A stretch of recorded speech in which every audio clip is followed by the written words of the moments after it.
મોટા લીલિયામાં ચોરોએ ત્રખાટ મચાવ્યો છે। વાડીવાળા દાદાના મંદિરમાં તોડફોડ કરી છે। અંદાજે 3.5 લાખના મુંગટ અને છતરની ચોરી થઈ છે। મોટા લીલિયામાં આવેલા વાડીવાળા દાદાના મંદિરે અજાણ્યા તસ્કરોએ તોડફોડ કરી ચોરીને અંજામ આપ્યો છે। અંદાજે 3.5 લાખ કિંમતના મુંગટ અને છતરની ચોરી કરી ચોરો ફરાર થયા છે। ઘટનાની જાણ થતાં જ લીલિયા પોલીસ સ્થળ પર પહોંચી તપાસ હાથ ધરી હતી। લીલિયા પોલીસ દ્વારા આસપાસના વિસ્તારમાં તપાસ તેમજ આરોપીઓને ઝડપવા માટે કાર્યવાહી હાથ ધરી હતી। ઘટનાથી સ્થાનિકોમાં રોષનો માહોલ, ચોરાયેલા મુદ્દામાલ પરત મેળવવા અને આરોપીને ઝડપથી પકડવાની ઉઠી છે માંગ।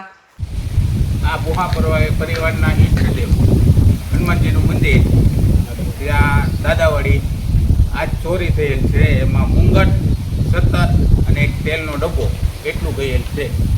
અંદાજે કેટલાનું થાય આ બધું? અંદાજિત 3.5 થી 4 લાખનું મુદ્દામાલ થાય।